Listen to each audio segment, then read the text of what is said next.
麦克风试音 ，OK 吗？可以吗？好 ，OK， 谢谢。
Okay, no, there are no legal translations. I've just rolled through.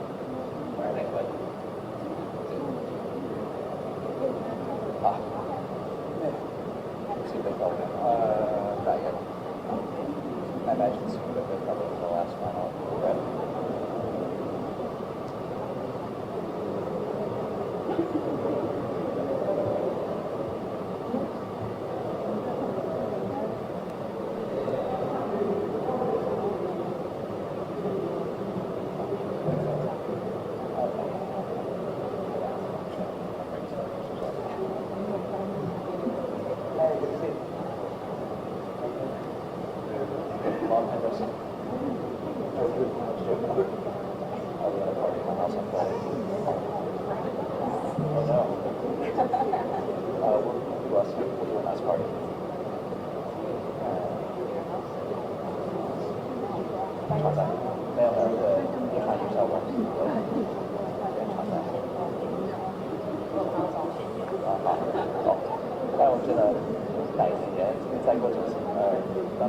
Next fiscal year.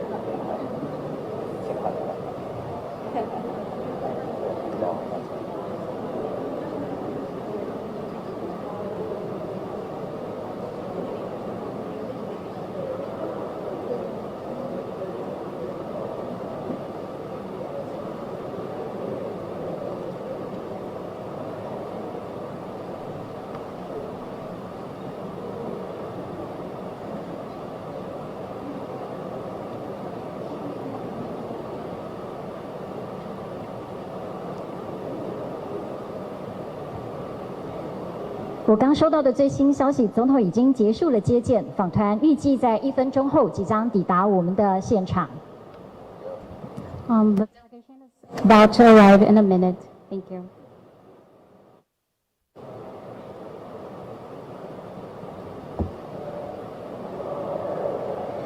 各位现场的媒体朋友们，还有正在收看直播的观众朋友们，大家午安！让我们欢迎美国联邦参议院的军委会维克主席以及费雪参议员抵达了我们的现场。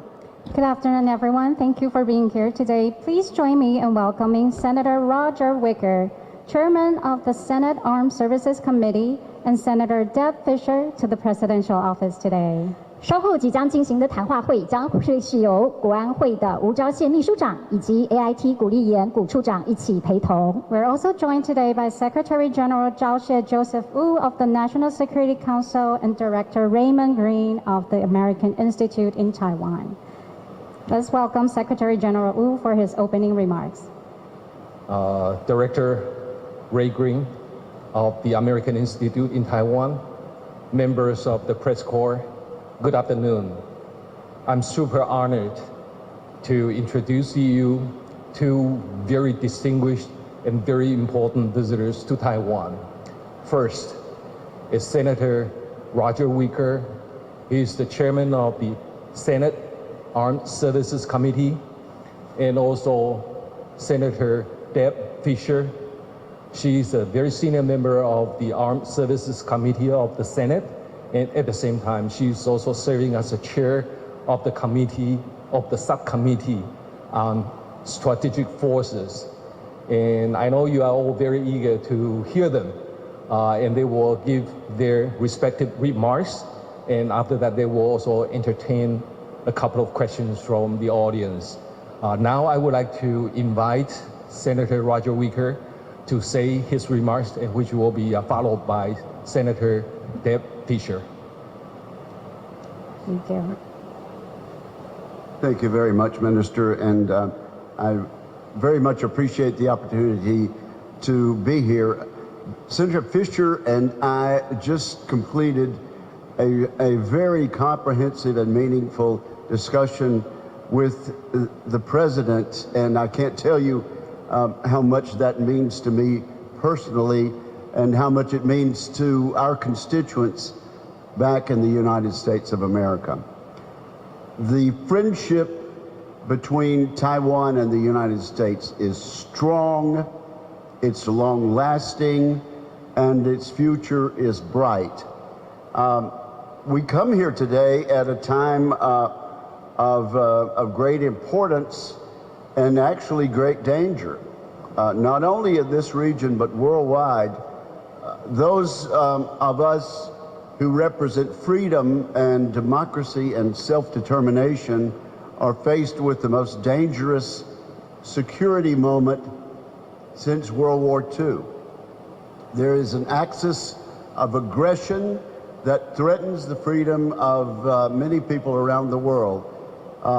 This axis includes the People's Republic of China, the Russian Federation, North Korea, and Iran, and they're working together as never before to challenge those democracies such as the United States and Taiwan and others who believe in freedom and elections that matter and self-determination. And so it means so much to me personally and so much to my constituents back in the United States and to the Armed Services Committee, which I chair in the United States Senate, that we have been received so warmly by the President of Taiwan. It is our determination and our intention that Taiwan remain free and make its own decisions, that the people of this republic are free from outside influences, and that that principle be also applied to the United States of America. So we are in this together.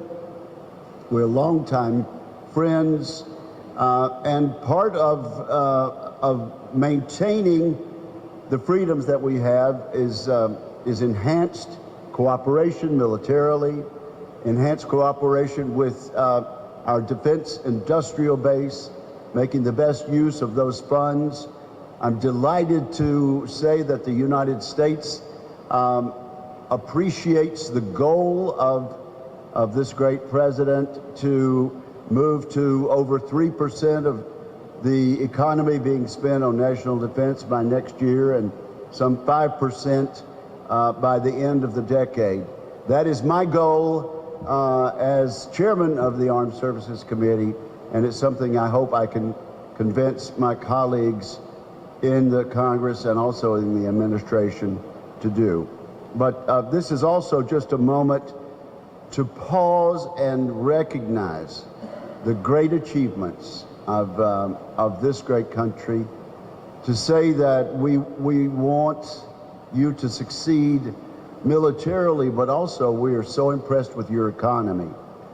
Clearly, the semiconductor industry is important for Taiwan, and Taiwan's contribution to that for the international community will continue to be strong and continue to provide jobs and opportunities for the people of this great republic and for citizens of our country also.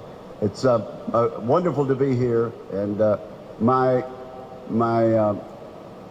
deepest gratitude goes to all of our friends and all of our fellow citizens of the world and our great friends in Taiwan. Thank you. Thank you, Chairman Wicker. Next, we'd invite Senator Fischer to deliver her remarks. Good afternoon. We just concluded a very productive conversation with the President, and I want to extend my gratitude to him and to the Taiwanese people for your warmth, your hospitality, and your friendship. I'd like to underscore a very key point. The bond between the United States and Taiwan is rock solid. It is built on trust. It is built on shared values. It is built on mutual respect. And I am confident that it will endure. For decades, our partnership has been anchored in democracy, freedom, and economic opportunity. Today, it is also defined by innovation and resilience. This is not a one-way street. A stronger Taiwan means a stronger United States, and vice versa. That's why both of our nations must keep working deliberately, decisively, so that we can deepen our cooperation. The benefits are clear: greater prosperity for our people and greater stability for the world. Of course, we cannot ignore the reality that we face. The Chinese Communist Party continues to threaten, to pressure, and attempt to isolate Taiwan. These actions are unacceptable. The people of Taiwan have earned their place as a respected and an indispensable part of our global economy. The United States recognizes the weight of Taiwan's challenges. We also recognize that the world is more dangerous today than at any point since World War II. That reality demands seriousness and resolve. It requires us, both in Washington and in Taipei, to invest wisely, to strengthen deterrence, and to ensure that our defenses are prepared for the threats of tomorrow. The Senate Armed Services Committee has made that a top priority, and I look forward to continuing the discussions this week about Taiwan and how they are meeting those same challenges. Once again, thank you to President Lai and to the people of Taiwan for welcoming us with such generosity. It is an honor to stand here with friends and with partners who share our value for a free, secure, and prosperous future. Thank you. Thank you, Fischer Senator. 接下来我们即将要开放的是媒体来进行提问，现场要开放2题。首先，第一题，装饰的柜箱。维克议员你好，我是中央社记者温桂香。我想请教维克议员，就是说在2023年，你在参议院的演说有提到，就是说台湾对于美国的重要性。现在经过了2年，您认为就是说现在全球的安全环境挑战非常的严峻，想请教你，就是说台湾对于当前世界在政治和经济环境底下，它的重要性是什么？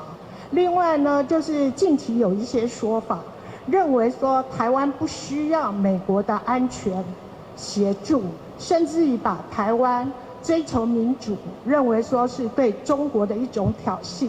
想请教您的看法，谢谢。Yes. I'm from Central News Agency. I would like to ask Chairman Wicker, back in 2023, you remarked on the Senate floor about Taiwan's importance to the United States. And 2 years later now, the global security environment has only grown more challenging.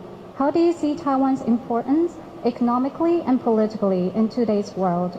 And also, recently there have been arguments suggesting that Taiwan does not need security assistance from the United States, and that Taiwan's pursuit of democracy is seen by some as provoking China. What is your view on this? Thank you.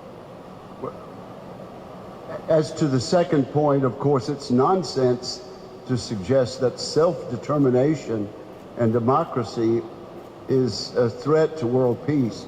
Quite the contrary. It is not democracies and republics where elected representatives are chosen by the people, where neighbors are threatened. Clearly, it is the totalitarian countries, the oppressive countries where the people do not have a voice, where neighboring countries and neighboring peoples have to worry at night about whether their country will be invaded. So I would reject that argument, and I think it is clearly specious in the minds of most people who've heard it. As to the first part of your question, what happens in Taiwan affects the rest of the world. The world is watching how a relatively smaller democracy is able to prosper and build a bright future for their citizens, as opposed to a larger, more militarized, authoritarian system.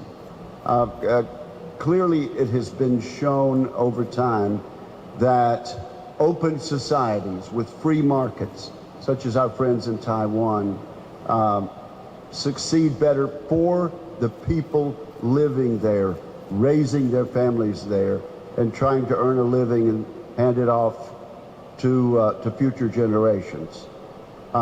Whether this alliance between the United States and Taiwan succeeds will be heard by people seeking to breathe free around the world, and that is one of the principal reasons for our attendance here. 继续第二题，华尔街日报的若雨。Hello, this is Joey Wang with the Wall Street Journal. Thanks for your time and having us here. Just a quick question following up on Senator Wicker's opening remarks on the defense questions. I'm just wondering if we can get a more elaborate perspective from you on the increased defense budget, and how is that being seen on the Hill by your colleagues? And a quick question also on the deterrence. How much do you think it needs to deter Chinese aggressions, either from Taiwan, from the U.S., and perhaps from its allies? Thank you.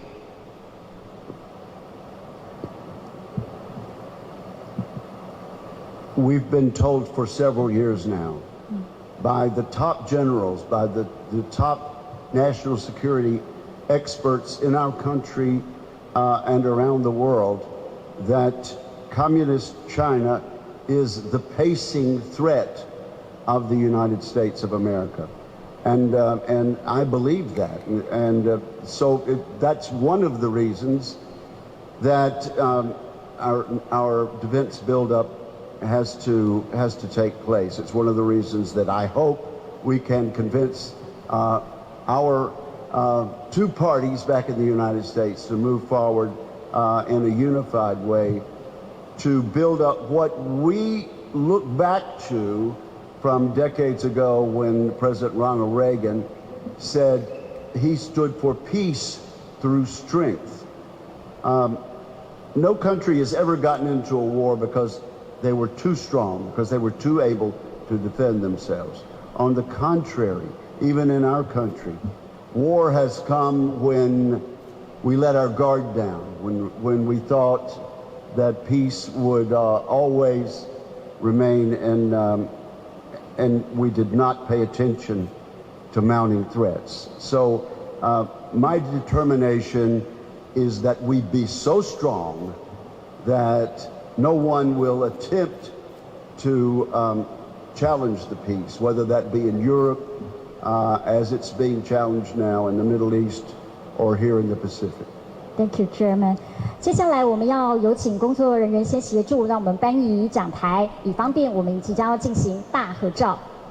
哦，抱歉，我们先让费雪参议员能够为我们来进行回答。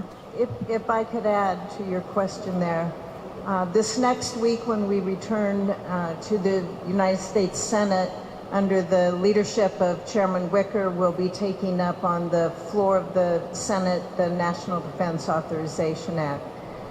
That is a strong bipartisan bill that came out of the Senate Armed Services Committee, and we definitely expect a strong vote for it on the floor of the Senate as well. In that bill, we have authorized a number of programs that speak to the security of our nation through deterrence. The importance of deterrence is to be able to have friends, partners, allies around the world who work together, who share the same values, who believe in freedom, and who believe in peace through strength. So we will continue in the Senate and in Congress to move forward to finance our defense, our national security, and that includes Taiwan as well, to be part of that deterrence worldwide, to be able to take on nations that are aggressive, are belligerent, and who do not value freedom, opportunity as we do. 谢谢。继续，我们要请工作人员协助移除讲台，以方便我们来进行大合照。Before we conclude, we will have a quick photo spray. May I invite everyone to look toward the cameras in front. Let's have a nice photo together. 这个历史性的一刻，我们很开心，今天欢迎了访团的到来。看一下正前方，媒体朋友们都有获得了好镜头吗？ Have we got all the shots we need? Okay, maybe. 好，再3秒，好，更多。我们的谈话会就到这里结束，再度谢谢大家的参与，非常的谢谢，非常感谢美国联邦参议院的军委会主席以及参议员来到了台湾，我们也请媒体们先在现场稍后。Thank you. This concludes our remarks today, and thank you to Chairman Wicker, Senator Fischer, Secretary General Wu, Director Green, and to all members of the press for joining us today. We kindly ask the members of the press to remain in place until the delegation has departed for their next meeting. Thank you. All right. Thank you once again. Thank you once again to all members of the press for joining us today. Thank you. 也谢谢媒体朋友们跟收看直播的观众朋友，请在现场稍后2分钟。谢谢大家的与会，谢谢。Thank you.